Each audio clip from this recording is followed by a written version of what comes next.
again so much for being here. We truly, truly appreciate you and are so glad to have you with us. We will start together, as we do in the manner of friends, with a brief moment of shared silence.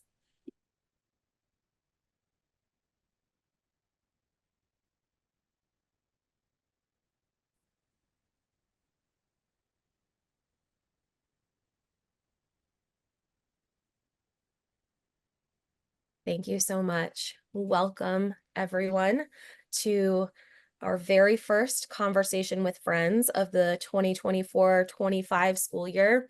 We are thrilled to be back and to have you all with us tonight. For those of you who don't know me, my name is Anna Wyeth. I'm the Director of Alumni Engagement. Very excited to introduce tonight's speakers and get going, but just a couple of very quick housekeeping items. I do want to encourage everyone, if you feel comfortable doing so, to keep your video on during this conversation. It really helps us feel the full participation of the room and everyone who's joined, so that we can see each other as if we were having a conversation in person. I also want to encourage you to update your Zoom name to include your full name, and you can add your class year if you're an alum, or whatever other connection you have to Sidwell Friends if you're a current parent, a parent of an alum, a grandparent, perhaps a current or a former faculty or staff member. Just think of it like your virtual name tag that lets everybody else know who you are, and how you are connected to Sidwell Friends.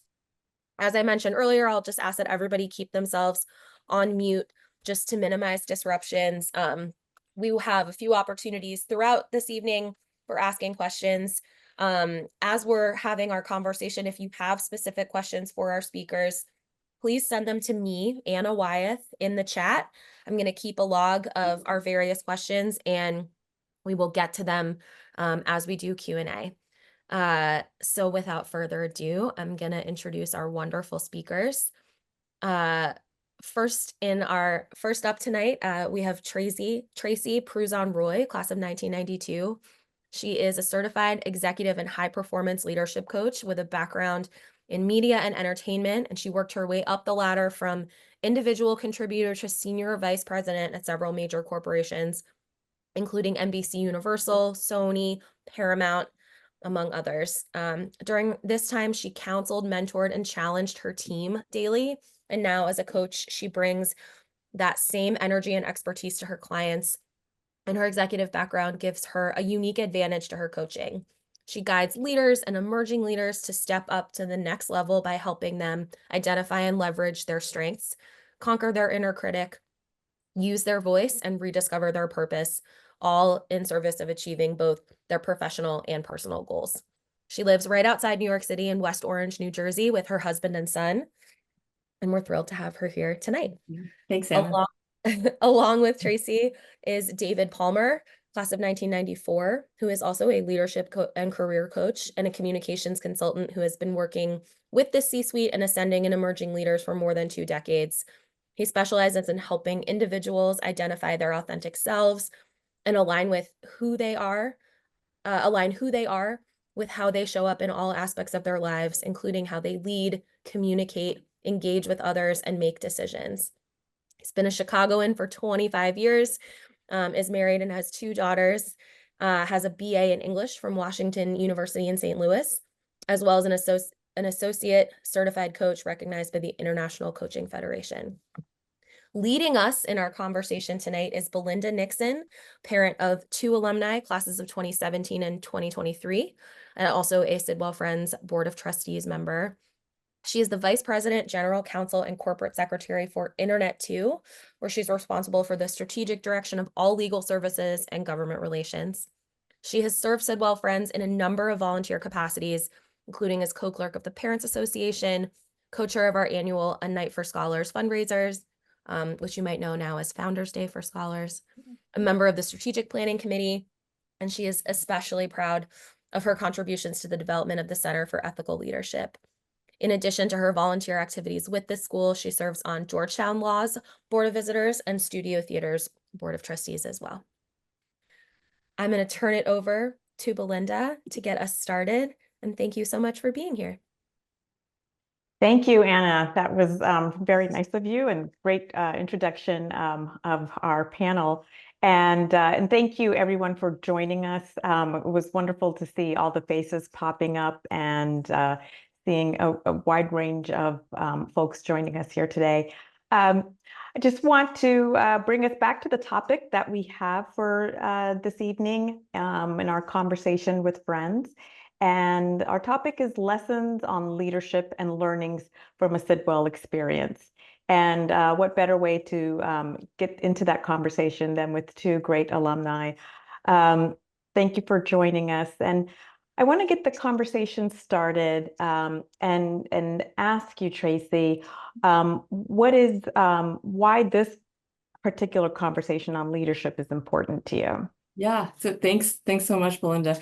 Honestly, David and I reconnected within the last year due to our similar careers, that we've had similar trajectories. We're both working in this executive and leadership coaching space. And as we started chatting again, David, you'll back me up on this, I think, as we started chatting again, having conversations around our practices and our methods and our beliefs and our values, we really realized that not only do we have a lot in common in terms of who we serve and what our purpose is, but that so much of that came from Sidwell and what we learned in our Sidwell days. So that's why this has become so important from this perspective of where we went to school. So I'll leave it there. David, I don't know if you have anything to add.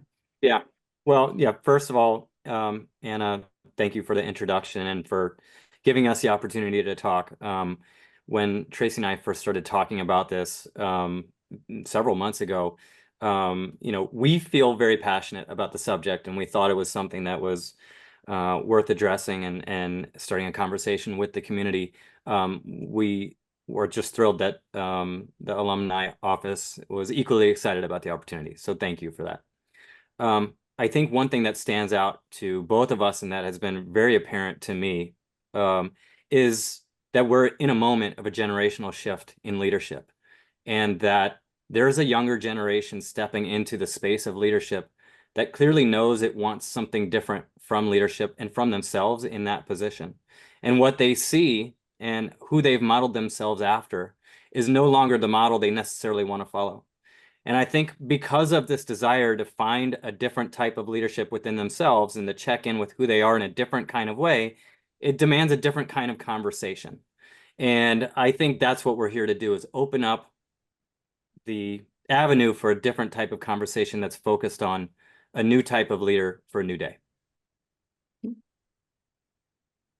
Excellent. And I think at this point, Anna is going to start us off with our first poll. So I invite all of you to take part in this poll. It's going to be fun to kind of engage with you guys, even with this experience where we're all online.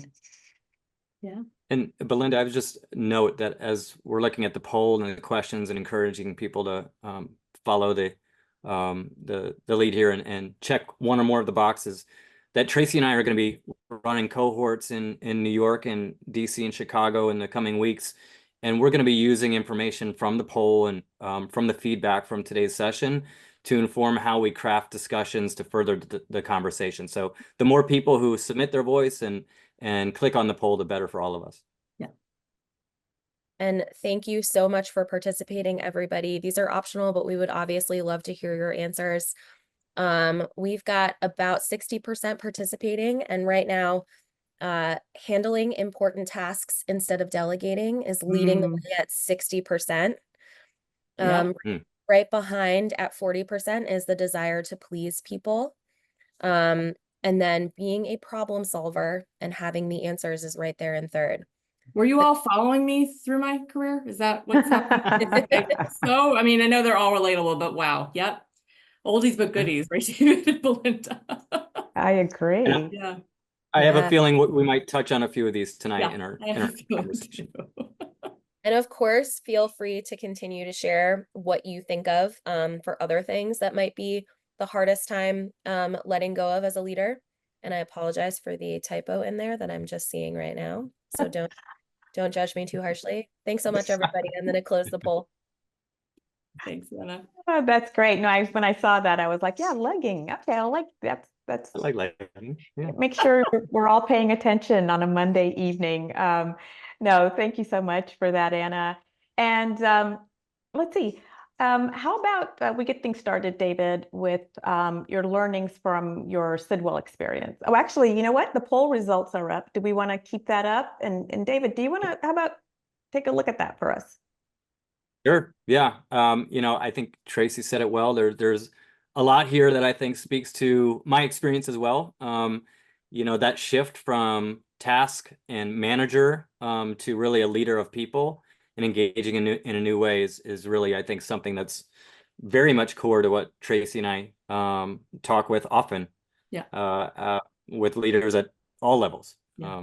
So that does not surprise me, but I love the feedback. Yeah. And we, like you said, David, we'll definitely be addressing it all, or most, if not all of these tonight. So. So David, back to you again on that. Let's, since we are here amongst, our Sidwell friends, can we share with us some of your learnings from your Sidwell experience? Yeah. When I was thinking about this and we were shaping the questions that would inform the conversation, I kept coming back to a couple things about Sidwell that I thought was really important and that have informed me personally, and especially, I think, informed my approach in working with leaders who are trying to grow and improve themselves. The first is the power of community. Whether or not you realize it in the moment when you're at Sidwell, there is something really special and unique about the focus on the selflessness and the idea that you are part of something greater than yourself. And when I think about that context, that idea in context of what it means to be a leader today, you often hear the phrase servant leadership, and understanding what you need to recognize about the community that you're a part of, that you're part of something greater than yourself. And it's in doing that I think you find value and connection with your audience. The second is the power of self-reflection. And I know Tracy and I talk about this a lot, is, you're sitting in Quaker meeting, you're just a kid, you're not really sure what you're supposed to do in that experience. But in time, I know for myself, it's become something incredibly powerful. And the value, especially as our lives get busier and busier, the value of taking time to reflect and be purposeful in that reflection not only obviously serves us as full humans, but especially in connection to that idea as a servant leader, we have to be aware and quiet within ourselves to be able to listen to the group. So those are a couple things that have stood out for me.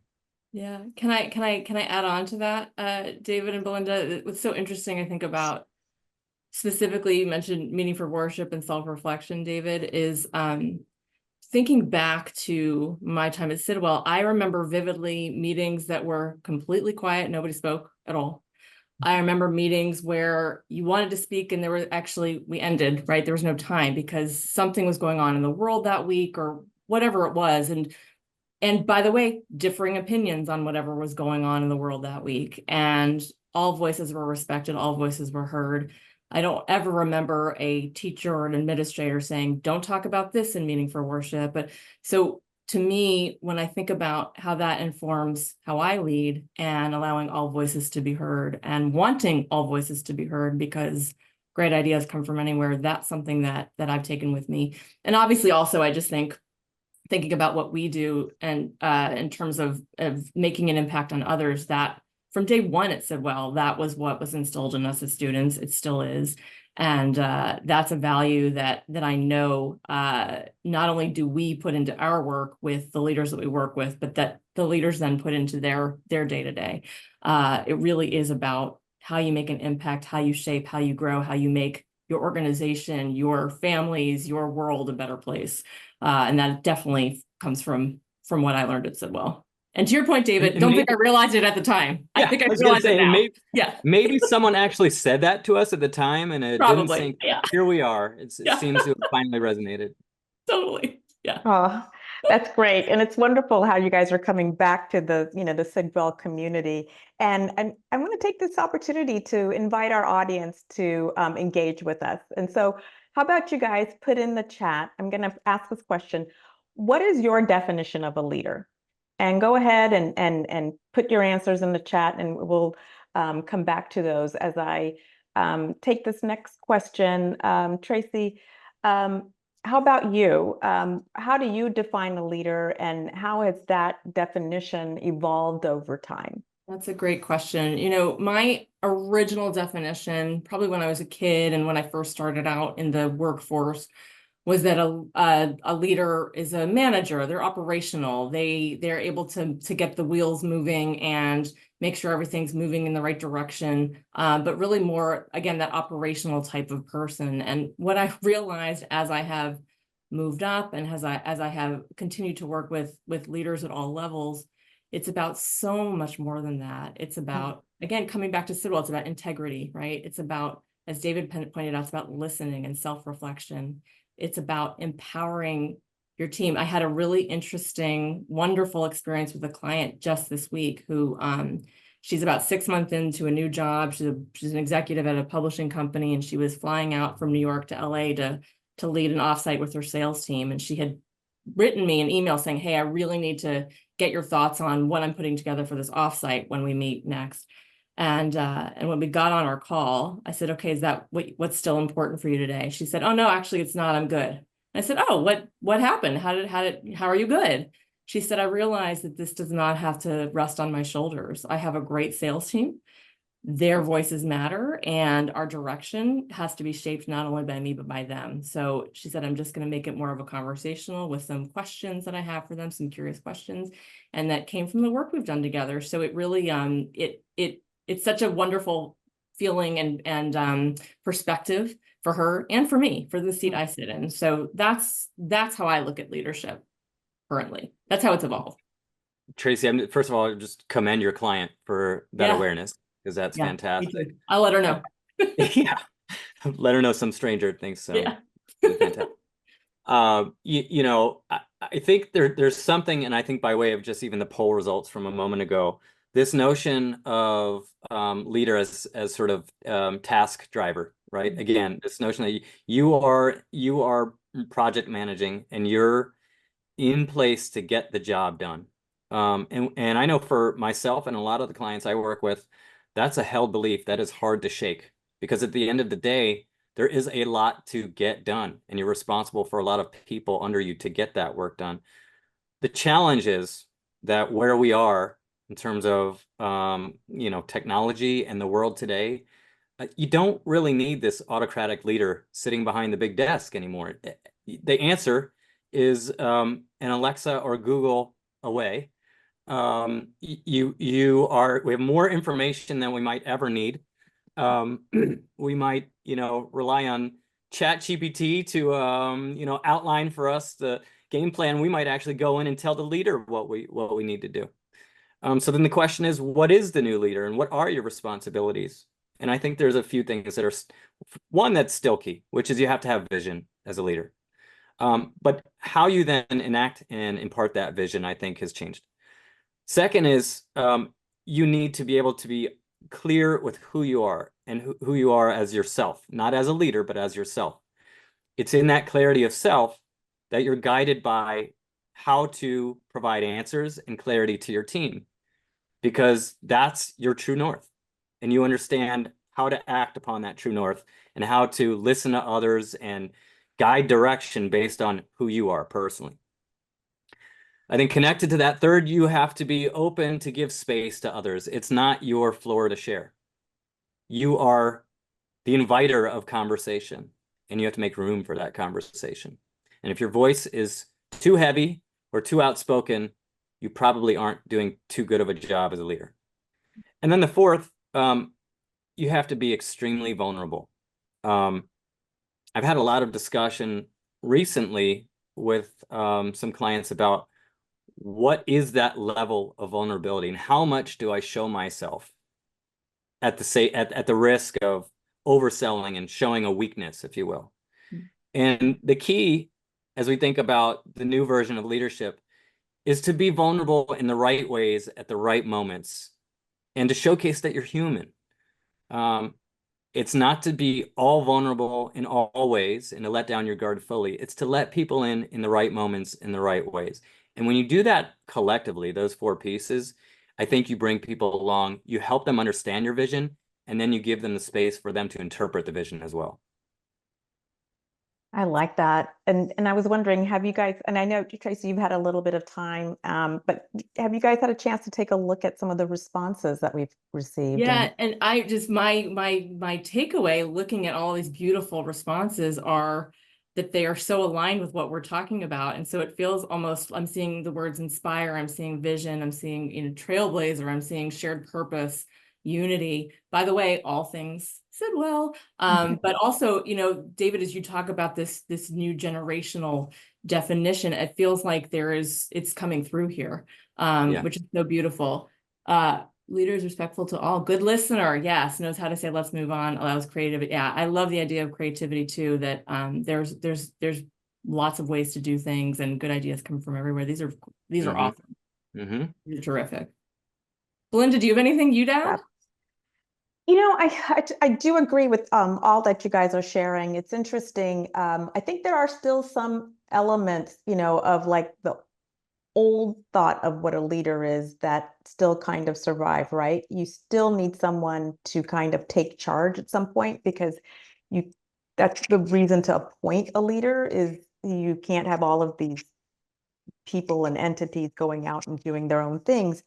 But it's tempered by a lot of what you guys are sharing and what we're seeing from our audience, that especially one of the ones, you're a servant to those whom you lead. So it's a joint, it's kind of like a conversation going on.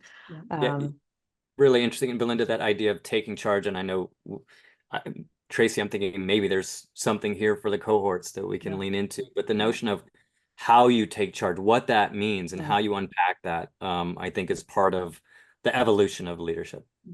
Love it. Absolutely. And I think Anna is going to set up our next poll. There we are. So what area of leadership are you most interested in strengthening? And again, we've got multiple choice, and I invite everyone to click away. And as we do that, I'm going to have this next question for you, Tracy. So as you've had the opportunity to evolve as a leader and a coach, what do you think you've had to let go of or adapt to be your best self? Great question. There's so much. I will not get into all of it. But what I will say, one of the hardest things for me as an emerging leader was the idea that I thought a leader had to have all the answers. So I had a really hard time saying, I don't know. And what that did was, and I also had a hard time asking for help, right? And so here I am, somebody gives me an assignment or a project, I say, great. And then I have no idea where to start. And then I'm spinning my wheels and taking much longer than I should be to accomplish something, when I actually have a very capable staff. I have wonderful colleagues, et cetera. So understanding that it's okay to say, I don't know. And the interesting thing about evolving into coaching is I say it all the time. My clients say, what do you, I don't know. What do you think? Right. And because what's going on for me is not what's going on for the client. And feeling comfortable doing that has been such an evolution for me. I would also say, David knows this one was a hard one for me, but giving advice. So when I was in corporate, I was a mentor. I had so many, my staff members and even people not on my staff would come to me and I'd say, yeah, this is what you should do. This is how you should get a promotion, or this is how you should move into this department, et cetera. This is what you should do. I don't do that anymore. And that was a huge shift for me. Really, my job is to lead, and any leader's job, quite honestly, should be, or could be, would be nice to be, leading with curiosity, that silence, right? Reflecting, as David talks about, not having to jump in with answers or opinions, and really allowing space for our groups, our employees, our teams to figure things out. And for me, I call myself a recovering people pleaser. Really, really, really wanted to not ruffle any feathers and make sure that I was liked by everyone. And that certainly was something I had to learn to grow out of and understand that I can still be great at what I do and not always agree, and to be able to use my voice and share my opinions and role model that, right, for my team. I think that's the most important thing, is for them to be able to see it's okay. It's okay to have a differing opinion. It's okay to come in with a crazy idea, whatever that is. And so that's part of what I've had to let go of. And I've really seen myself evolve into stronger versions of myself. So that's where I'll cap the list there. There's lots more. Tracy, so obviously a lot of similar threads. Couple things that stand out to me. And I actually am going to take a step back, because, we've been talking about leadership in the context of, I think, what comes through as a business context. And, what I think is really important and rich about the idea of leadership is that it exists in all contexts. When you think about who you are and how you show up, it's not just that you're a leader at work at a certain time of day to a certain number of people at work. Yeah. You're a leader because of who you are all the time in your community, with your family, with your friends. In finding the space to understand how you show up in all those contexts informs what it should mean for you to be your version of a leader. And so it makes me think about the notion of letting go of the right way to be a leader. When you strip away that notion, it's really quite freeing. And I work with a number of clients who I think I hear them often sort of question, am I doing it the right way? Am I doing it the right way in the context of this business? And one of the things we talk about is that you get to define leadership for yourself. And now as the leader, you are mirroring that behavior for the next generation and the next audience and the other aspiring leaders. And now they're looking to you and they're thinking to themselves, that must be the right way. So you're defining it all the time. The second thing I think I've had to evolve with is the notion of the fear of being judged, which is not totally dissimilar from this notion of the right way. So how does one tackle this idea of being judged? It's not as simple as saying, well, I'm not going to worry about that anymore. That's not realistic. What is realistic is if you know your why and you've spent the time unpacking your own personal why you show up every day, why you make the decisions you do, again, in work and outside of work, it serves as a protection against your fear and breaks down that fear. If you're grounded in your purpose, fear goes out the window. It's not about appeasing anyone else. It's about being truthful to who you are and how you show up every day. And if you understand your why, you can live with those decisions. So those are a couple things that stand out for me. And what's interesting that, when you were talking, David, when you were talking about the right way, the thing that, I've had to let go of is having the answers. People, come to me or and I just always expected that I'm supposed to have the answer, and being able to, when I don't have the answer, to acknowledge it and say, hey, what do you think? And that's been a learned experience. So definitely, so it's interesting to reflect on that. And Belinda, yeah. I would just encourage anyone who's looking to flex this muscle, try it with your kids. I do it every day at the dinner table because I don't have the answers. What do you think? Yeah, it's great. You are right. And that actually was very intentional. I did that with the kids because I wanted them to see that we don't always have to have the answers, and it's okay not to have those answers. But a set of answers that I think Anna has for us is the poll results. What a segue. I sure do. I'm going to share these so everyone can see them. We had a pretty consistent number one here with communication and influence.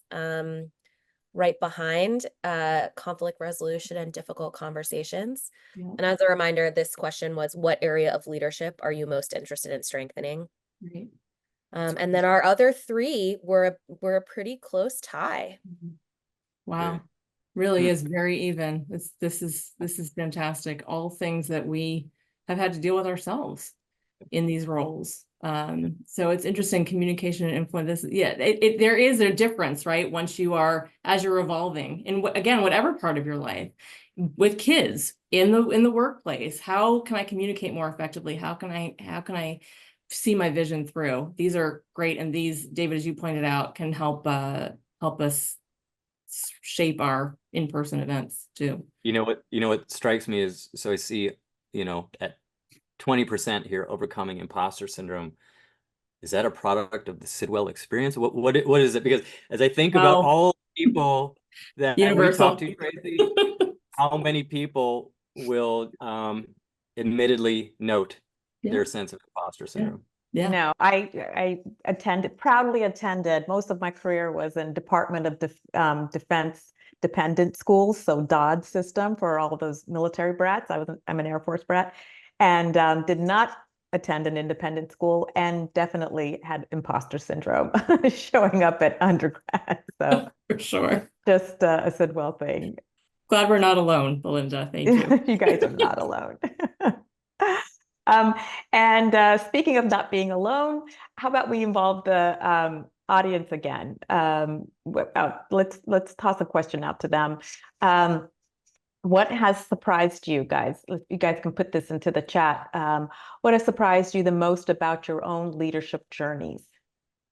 And if you guys can put that in the chat, I'm going to turn it back over to Tracy to answer, if you can answer that, Yeah. your own leadership journey. I'll follow the thread we were just on, which is really that imposter syndrome, that inner critic that never shuts the heck up. And I honest to God, every time I got a promotion in my corporate world, my first reaction would be elation. They see it, they get it, I'm worthy, I'm providing value, followed immediately by a complete fall to saying, what are they thinking? When are they going to figure out I don't know what I'm doing? I mean, immediate sense of this imposter, I don't belong. And what I have learned and what I impart now is to say, what does this voice want from me? This voice, it kept me quiet in staff meetings, right? It kept me from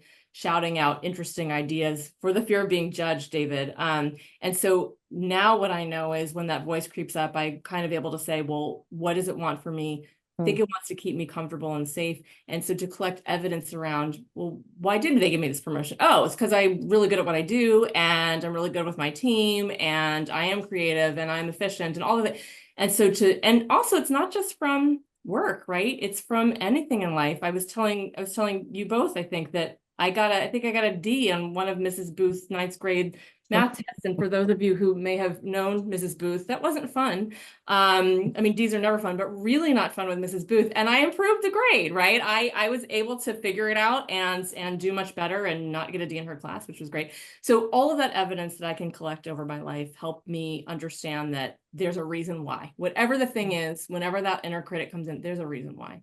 So that's one thing. And I also would say something that surprised me is, especially now where I sit now, my identity for so long was wrapped up in my title. It was, let me get to the next title, let me get to the next rung. And I see this in so many people that I work with. And what I work on with them is something that I wish I had worked on myself, which was that there are so many things that make me me, and it is not just my title at my company. And to remember that our identity encompasses everything about us and not just that, helps take some pressure off. And David, you and I would talk about our values and our purpose, and that really, really, it's why I now do what I do, because I'm able to say this is my identity, and part of that identity is helping others find their identity and what's going to make them fulfilled personally and professionally. So those are the couple things that surprised me looking back, I would say, in what I do now too. Tracy, so you mentioned your identity, and it makes me think about how we come to create sort of a frame for our identity. And we all have these parts of our leadership journey that we rely on to shape the story for ourselves. As I think about what I've discounted along the way, it's funny. I think I do something that many other people do, which is you pick and choose pieces of your journey that fit your narrative, for better or worse. And again, sometimes that's because we're looking at the lens of who we are in the context of just business or just father or just partner or just we contextualize it. And in doing that, we really narrow the storyline. And part of what I think I had to focus on was seeing the full context to all of the things I've done along the way, not just in a work setting, but in a growth setting, in a personal growth setting, because all of those pieces are what make you the leader you are. Again, not just a business leader, but a leader in all ways. And I think, I had a funny moment. I was chatting with my sister. We were in Baltimore for the day, a handful of months ago. And I was working through this a little bit in the context of sharing my story out loud. We were sort of spitballing. And Alexa, class of 91, shout out. She stopped me. I don't even know if she remembers this, but she stopped me and sort of pointed out that I was leaving out some key parts to my story that even she knew that were really fleshed out in all of the ways in which I've shown up outside of a work experience. And it just, again, reinforced for me the notion of not shortchanging your own narrative. And the last thing I would say about that is, I find that when we tell the story to ourselves about what we're good at and what part of that narrative feels good, we often dismiss it quickly because we make a point to think that anyone could do that part. What I do, the easy part, that's what everyone does. And so it's easy to shortchange that part of your story rather than owning it and recognizing that, easy or not, it is yours to own. It's part of what makes you you. And it's part of the fullness of what gives you your identity, not just as a leader, but as the human who you are and how you show up every day. That's interesting. And the way you talk about that, David, about, shortchanging yourself, I think it really feeds into that imposter syndrome as well. And, as I reflect on like my own journey, when opportunities present themselves, that voice still does spring up. But I find myself now, saying, trying to quiet that voice because, and knowing that there is a reason why this opportunity has presented itself. And, but that's a learned lesson, right? It's learned over time. And it's great that we have so many people on here who are in different parts of their leadership journeys that, perhaps they can start now to learn that lesson and not have to, delay that. And let's see, have you guys had a chance to look at, have we had some answers in our chat to that last request? I'm going to look. What's been surprising? Well, and feel free, folks, if you have additional responses or ideas to share here, please do share them with us in the chat. The question was, what has surprised you most about your own leadership journey? And I like that, Barbara. You're right. Like the way I quiet that voice is, trusting and respecting, the opportunity that's been presented and acknowledging that there's a reason for that and moving on from there. I love this one answer from Mara about leading differently. And I love, Mara, that that you have the permission to do so. That's really special and almost unique.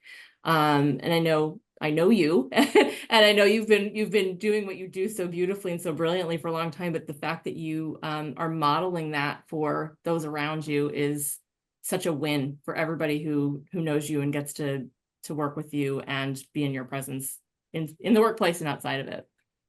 I want to call out Michael's comment, leading without a title. I was going to say that one too.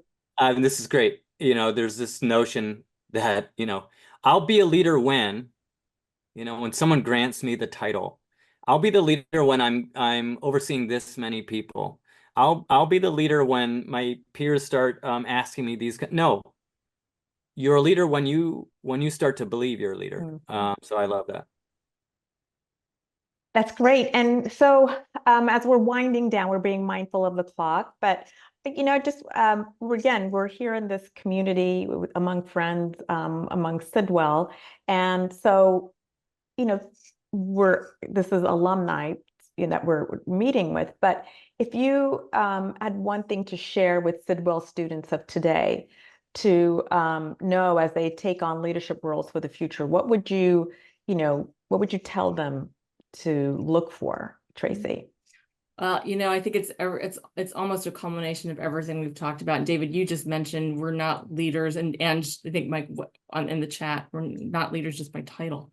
That's not what it is. And the kids at Sidwell are leaders. We're all leaders within us, and it really is about the relationships we foster, the impact we have, all of the values that we've talked about from the start of this conversation. And one thing I just would want to take every single one and have a private conversation with every student at Sidwell and say, it's a pressure-filled environment. This is we know Sidwell ain't easy, and that fulfillment can be achieved in a lot of different ways. And I think we see a lot of successful graduates and parents, and that your path can look how you want it to look. It doesn't have to follow a script or a narrative that kind of like that definition of a leader that we had when we started, right? Doesn't have to look like that. And that you can really find your path, be happy, and lead with purpose and with fulfillment. That's great. I can't help but think about the 30th Sidwell reunion, high school reunion I just went to a few months ago. What struck me at the reunion, what has struck me every time I've come back to be in community with those people I went to school with all of you, is how everyone shows up with intention and with an open heart and with curiosity. And I'm reminded that at the time, as a high schooler looking around, trying to decipher all these big things for myself, and trying to figure out what leadership meant, where I was going in the world, that maybe at the time I didn't recognize who truly was a leader and who wasn't. And as I reflect back on the experiences I've had with my class, it's so apparent that all of us are leaders. We just do it in our own way. It's not about who speaks the loudest. It's not about who knows the most.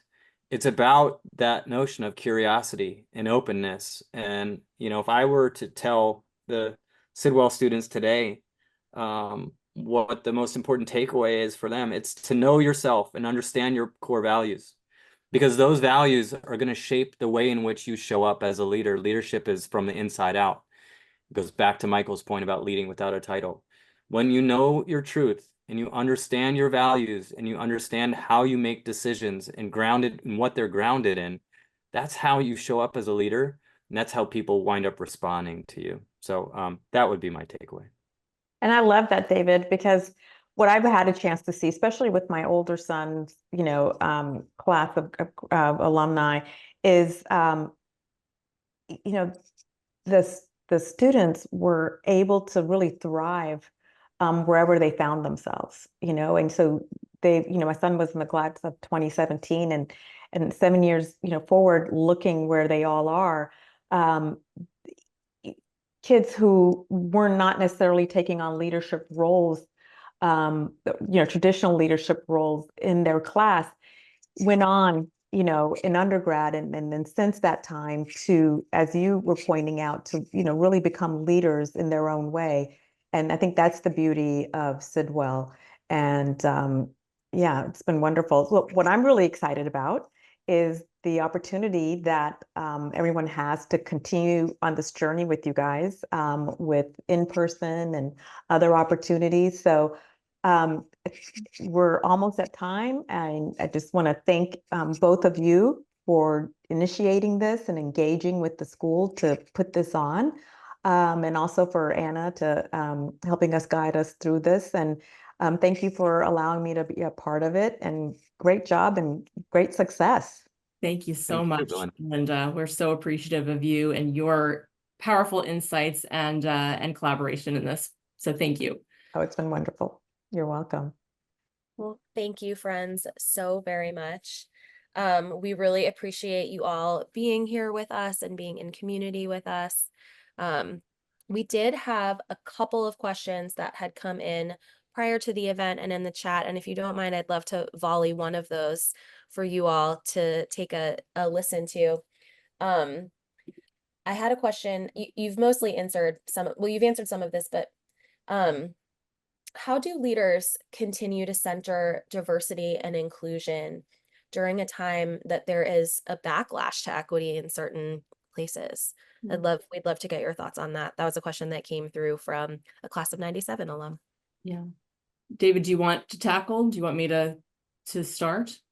Go for it, Tracy. I mean, David and I actually talked about this the other day, and I think it's really hard. And Belinda obviously would love your thoughts on this too. There's a lot going on right now. I work with a client where her organization has trimmed back their DEI initiatives, and it's really disheartening.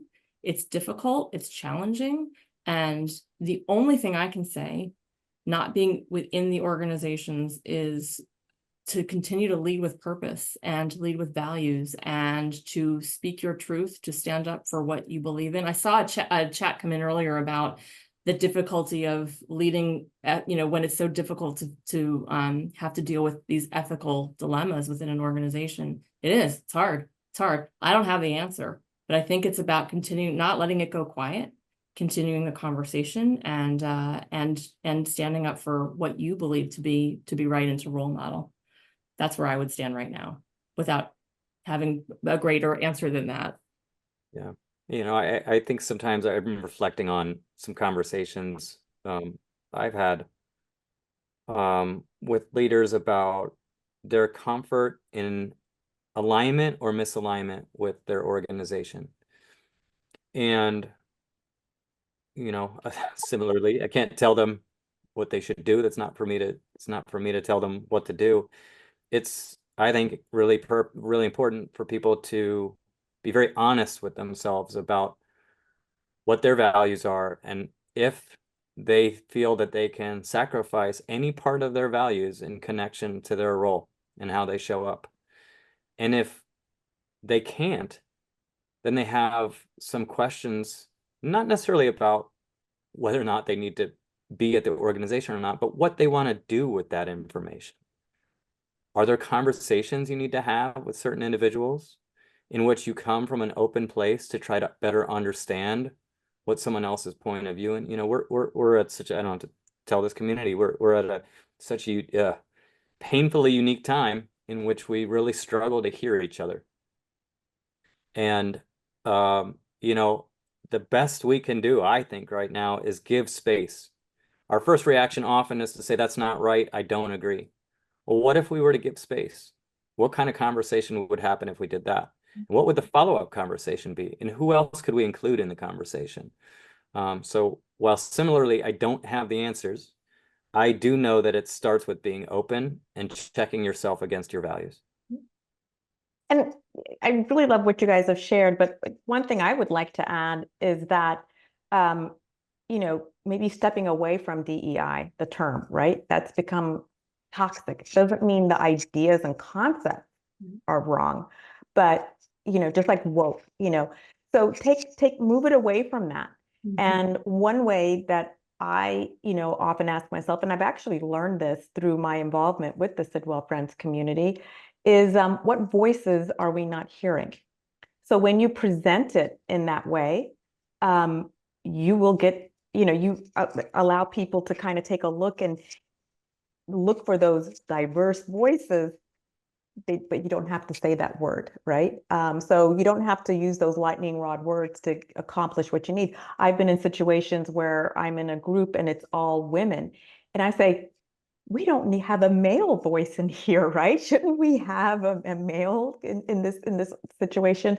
So that's one way to get away. It's to get away from those terms that become toxic over time for whatever reason.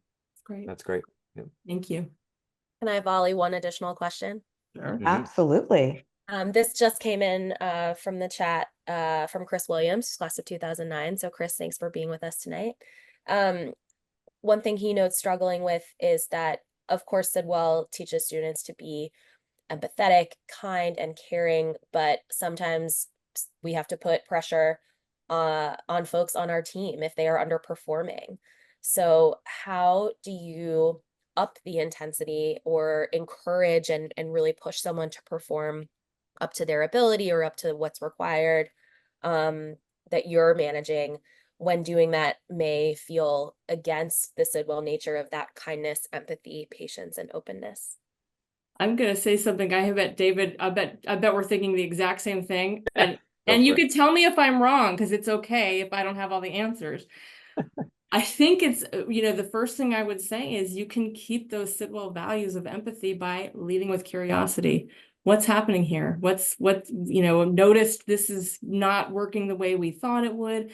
What's getting in the way? And really be open to listening.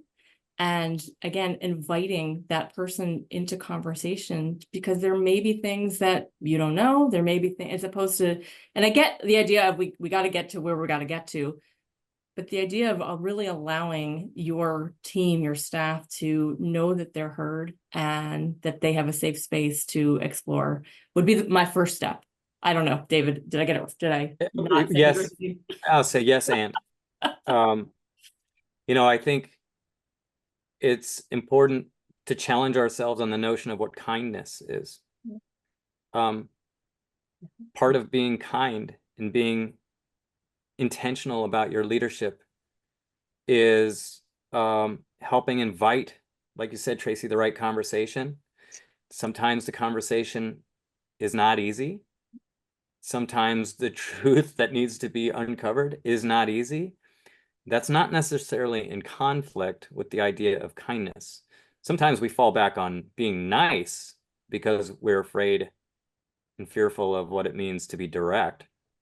But to your point, Tracy, I think when you invite in the conversation and allow for kindness to lead the way, you can be both direct and kind. I would also add that I think what we've learned, again, in our profession and coaching and working with people on the power of communication is that the less you say and the more space you give for others to follow and find their truth and their answers, the better off you are as a leader. Not because you don't have the answers yourself, but because true learning and wisdom comes from finding it within yourself. So I would say that it is within your right and purpose to be kind and straightforward, and then to ask the right questions that invites the right dialogue.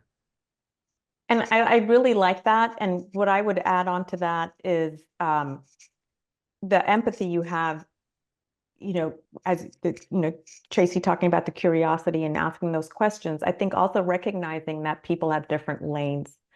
And so, Sidwell Friends community, you guys are high achievers. All of you come from this, really environment that really pushes you to be your best. And but different people come with different needs and at different times it might shift for them. So you might be presented with someone who at this stage in their career and in their life, they don't want to gun. They don't want to, go for that next level. That is okay. And I think as a leader, what we need to do, as long as they're meeting the marks, but also to find something for them that allows them to be in that lane, continue to be productive, continue to contribute, but not necessarily on these assignments that are like fast paced, right? Mm-hmm. So I think there's that empathy and that you guys were talking about, and then David really listening to what they need and then filling those. So that would be my ad. Love it. Thank you so much. I really appreciate you taking the time for a couple of questions. We're going to close there only because I want to be respectful of everyone's time this evening. Thank you again for being here this evening, all of you. We truly appreciate you taking time out of your day to be here in community with us. Obviously, thank you to our speakers, Tracy and David, for sharing your insight and incredible understanding of humans and your unique perspective. Thank you, Belinda, for leading us through this really eye-opening conversation and having your own insights, your own unique and important perspective. As you all know, these events are recorded, so we'll be sharing the recording out in a couple of weeks with everyone. If there's something you loved when you heard it but didn't jot it down, or want to take a look at those poll results once again. As we shared earlier, there are going to be 3 in-person cohort gatherings led by Tracy and David, taking place here in Washington, in New York, and then in Chicago. These are going to be small groups, and they are intended just to be for alumni, though we do have a few non-alums who have signed up already. Just wanted to make sure and clarify that those gatherings are going to be prioritized for alums. So thanks very much to everyone who will join Tracy and David in all 3 locations. And additionally, we have several other Conversation with Friends events And I think we planned throughout the school year that we will be announcing. You're back. You're Are you guys back. there? Oh, it wouldn't be a Zoom event Yeah. if someone screen didn't freeze. So the next Conversation with Friends event is coming up in mid-November, and it is going to be a panel of alumni discussing a host of topics on the LGBTQIA+ community. So keep an eye on your email and on our Conversation with Friends website for that next event. And thank you again, and we will see you very, very soon. Have a wonderful rest of your evening.